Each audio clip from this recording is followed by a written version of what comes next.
আসসালামু আলাইকুম প্রিয় সপ্তম শ্রেণীর শিক্ষার্থীবৃন্দ, আশা করি সবাই ভালো আছে। অনুশীলনী 1.2 এর নতুন ক্লাসে তোমাদের সবাইকে স্বাগত।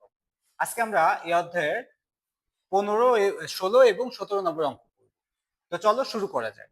আমরা ইতিমধ্যে 16 নম্বর যে অঙ্কটি, এই অঙ্কের কাছাকাছি একটু অঙ্ক আমরা করেছি। সেটি হচ্ছে, একটু মেমোরাইজ যদি আমরা করি, আমাদের এই ধরনের একটা অঙ্ক তোমাদের ছিল যে একটা সমিতিতে যতজন লোক ছিল প্রত্যেকে তত 20 টাকা করে চাঁদা দেয়। এখানে কিন্তু যে থটটা ওখানে আমরা অ্যাপ্লাই করছি, সেম থটটা এখানে অ্যাপ্লাই করব। দেখি তোমাদের কতটুকু মেমোরিতে আছে। 16 নম্বর অঙ্কে আমাদের বলছে কি, একটি ধান ক্ষেতের ধান কাটতে শ্রমিক নেওয়া হলো। প্রত্যেক শ্রমিকের দৈনিক মজুরি তাদের সংখ্যা 10 গুণ। তার মানে এখানে যতজন শ্রমিক আমরা নিয়েছি, এক একজন শ্রমিক তার 10 গুণ টাকা পাবে।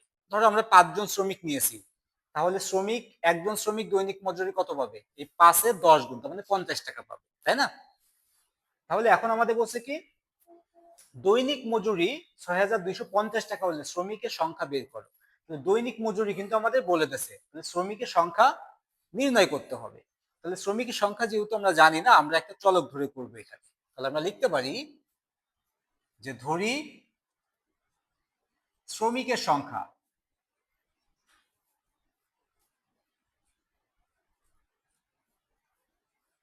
কজন। আমরা ধরে নিলাম শ্রমিক আছে কজন। তাহলে আমাদের শর্ত কি বলছিল, যে প্রত্যেক শ্রমিকের দৈনিক মজুরি তাদের সংখ্যার 10 গুণ। তাহলে প্রত্যেক মানে কি একজন, তাই না? লিখতে পারি একজন শ্রমিকের দৈনিক মজুরি কি হবে? যত সংখ্যা ছিল তার 10 গুণ হবে। তাহলে ক গুণিত 10, এত টাকা। যেহেতু আমাদের বলছে যত সংখ্যা তার 10 গুণ, সংখ্যা ক আমরা ধরে নিছি, তাহলে 10 গুণ হবে একজনের টাকা। তাহলে দেখো তো টোটাল ছিল কজন, তাহলে কজনের টাকা কত হবে? এই একজনের টাকার সাথে আমরা যদি 10 জন থাকি, তাহলে 10 গুণ করে দিলে সবার টাকা বের হয়ে যাবে। তাহলে আমরা আসি হচ্ছে কজন, শ্রমিক সংখ্যা আছে কজন। তাহলে একজনের টাকার সাথে ক গুণ করে দিলে প্রত্যেক শ্রমিকের মানে সকল শ্রমিকের টাকা আমরা একসাথে পেয়ে যাচ্ছি। আমি লিখতে পারি যে অতএব কজন শ্রমিকের দৈনিক মজুরি, তাহলে ক গুণিত 10 গুণিত ক টাকা। তাহলে দেখো এখানে 10 ক স্কোয়ার আমরা লিখতে পারি, কারণ ক আছে দুইটা, একই সংখ্যা দুইবার গুণ হলে স্কোয়ার হয়। 10 ক স্কোয়ার টাকা। এটা কি, যতজন শ্রমিক ছিল তার মানে ক সংখ্যক শ্রমিক আমরা ধরছি, তাহলে এই সকল শ্রমিকের দৈনিক মজুরি 10 ক স্কোয়ার টাকা। এখন আমাদের কিন্তু তারা বলে দিছে যে দৈনিক মজুরি প্রত্যেক মানে সকল শ্রমিকের দৈনিক মজুরি কত? 6,250 টাকা। তাহলে আমরা যেহেতু এটা ক চলক ধরে করছি, যে প্রত্যেক মানে সকল শ্রমিকের দৈনিক মজুরি 10 ক স্কোয়ার টাকা, আমরা বলে দিছে 6,250 টাকা হবে। তাহলে আমরা বলতে পারি 10 ক স্কোয়ার সমান সমান 6,250 টাকা। তাহলে আমরা লিখতে পারি প্রশ্ন মতে 10 ক স্কোয়ার সমান সমান 6,250, বা 10 কে ওই পাশে আমরা যদি নিয়ে যাই, তাহলে ক স্কোয়ার সমান সমান 6,250 ডিভাইডেড বাই 10। ওকে, আমরা কাটাকাটি করে ফেললাম। তাহলে আমরা পাচ্ছি কত?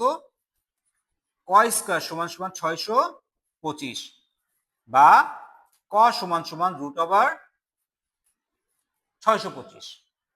এখন এই 625 কে আমাদের বর্গমূল করতে হবে। এই বর্গমূলটা তোমরা যদি ক্যালকুলেটরে করো তাহলে কোনো সমস্যা নাই, তবু আমি এমনিতেই করে দিচ্ছি তোমাদের। দেখো জোড়া নিলাম, 6 থাকবে সিঙ্গেল, তাহলে সর্বোচ্চ নিতে পারি 2, 2 দুগুণা 4, 6 থেকে 4 গেলে 2, 2 এর ডাবল 4, এখানে নামবে এক জোড়া সংখ্যা 25।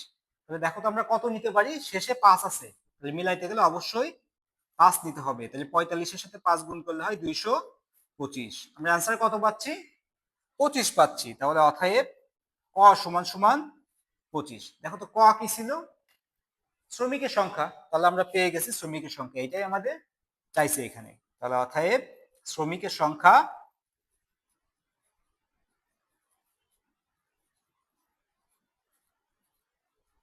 25 জন। ওকে, আশা করি তোমরা বুঝতে পেরেছো খুব ভালোভাবে অঙ্কটি। এখন আমরা খ নম্বর অঙ্কটি দেখি, 17 নম্বর অঙ্কটি, সরি। আমাদের 17 নম্বর অঙ্কে বলছে এমন দুইটি ক্ষুদ্রতম ক্রমিক সংখ্যা নির্ণয় করো।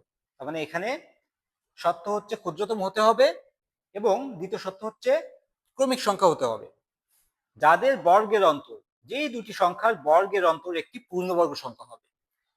তাহলে দেখো এই অঙ্কটা খুবই ইন্টারেস্টিং একটা অঙ্ক। জাস্ট ধরে নিতে হবে যে এই সংখ্যা দুটি ধরে নিতে হবে, ধরলে অঙ্ক শেষ।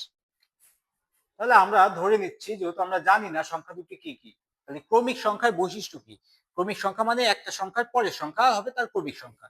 তার মানে আমি প্রথম সংখ্যাটি যদি 1 নিই, তাহলে পরের সংখ্যাটি হবে এর সাথে 1 যোগ, তার মানে 1 যোগ 1 2। আমি প্রথম সংখ্যাটি যদি 2 নিই, তাহলে পরের সংখ্যাটি হবে কত? 2 যোগ 1, তার মানে 3। তাহলে আমরা প্রথম সংখ্যাটি যদি ক নিই, তাহলে পরের সংখ্যাটি কত হবে? ক যোগ 1, যেহেতু ক্রমিক সংখ্যা 1 1 করে বাড়তে থাকে। তাহলে আমরা লিখে নিলাম বা লিখি যে ধরি দুটি ক্রমিক সংখ্যা যথাক্রমে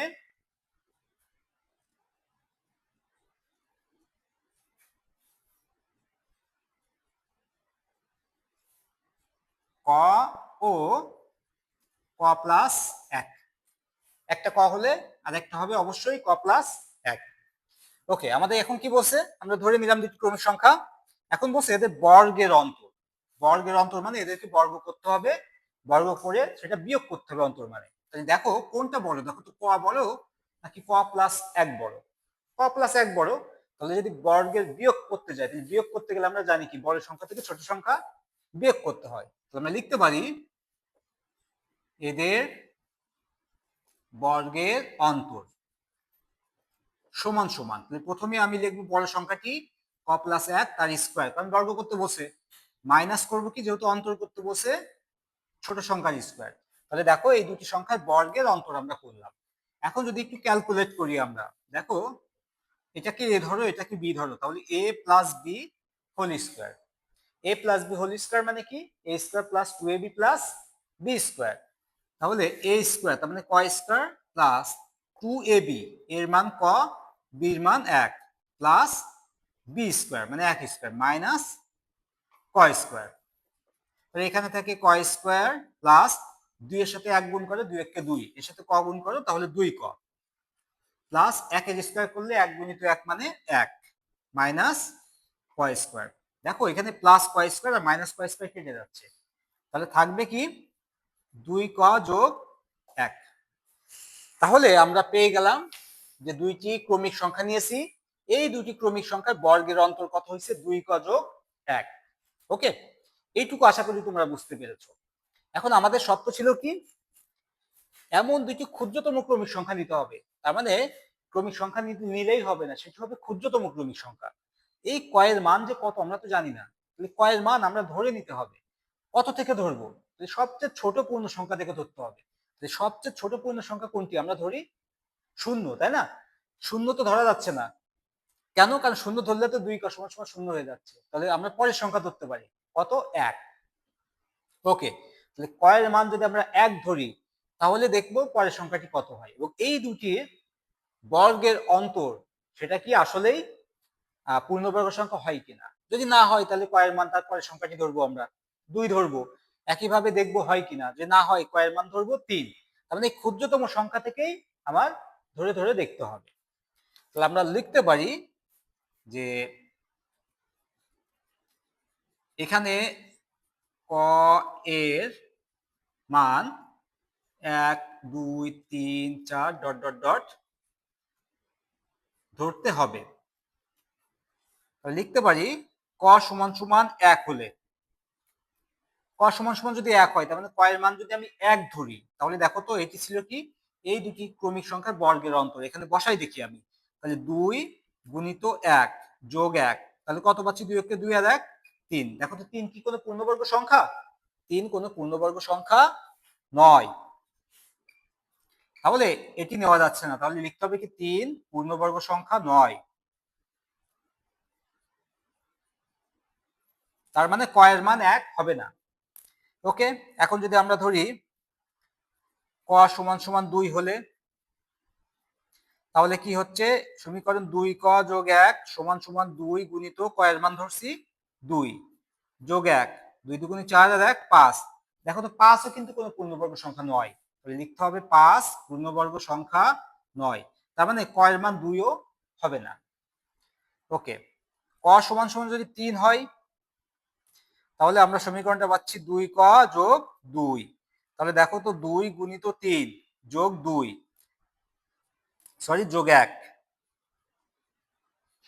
তাহলে 3 দুগুণী 6 আর 1 7 পাচ্ছি আমরা। 7 কি পূর্ণবর্গ সংখ্যা? পূর্ণবর্গ সংখ্যা নয়। তাহলে লিখতে হবে 7 পূর্ণবর্গ সংখ্যা নয়। তার মানে ক এর মান 3ও নেওয়া যাচ্ছে না। ওকে, আমরা যদি এখন নিই ক সমান সমান 4, তাহলে সমীকরণ ছিল 2ক যোগ 1।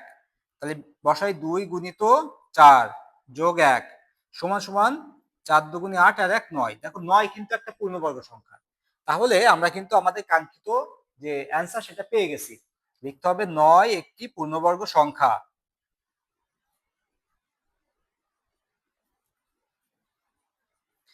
তাহলে 9 আমরা পেয়েছি দুটি ক্রমিক সংখ্যার বর্গের অন্তর, তাই না? 9 একটা পূর্ণবর্গ সংখ্যা।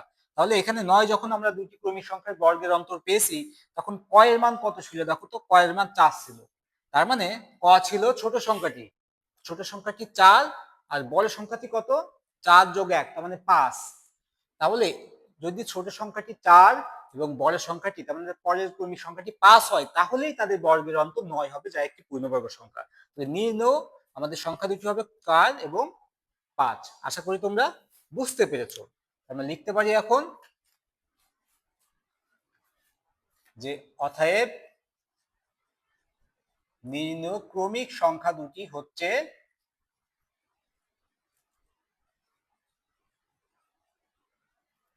4 এবং 4 যোগ 1 সমান সমান 5। তাহলে আশা করি তোমরা অঙ্কটি খুব ভালোভাবে বুঝতে পেরেছো, এবং এই অঙ্কটি আমার মনে হয় তোমাদের পরীক্ষার জন্য বেশ ভালো ইম্পর্ট্যান্ট একটা অঙ্ক। এর মূল কনসেপ্টটা হচ্ছে যে এই যে দুটি ক্রমিক সংখ্যা ধরে নিতে হবে এবং তার বর্গ বের করে বর্গের অন্তর বের করতে হবে। এরপরে আমরা যা পূর্ণবর্গ সংখ্যা ধরবো এবং সেই সংখ্যাগুলো অবশ্যই ছোট থেকে বড় ধরতে হবে, যেহেতু বলছে ক্ষুদ্রতম হইতে হবে, ক্ষুদ্রতম ক্রমিক সংখ্যা নিতে হবে। তাহলে সবচেয়ে ক্ষুদ্রতম ক্রমিক সংখ্যা যদি আসতে যাই আমরা, তাহলে 1 থেকে শুরু করবো মান।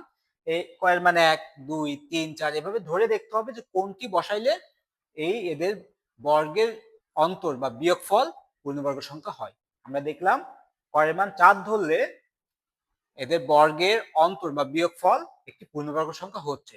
তাহলে ক যেহেতু ছোট সংখ্যাটি ছিল, তাহলে ছোট সংখ্যাটি 4 আর পরের সংখ্যাটি হবে বড় সংখ্যাটি 4 যোগ 1 5।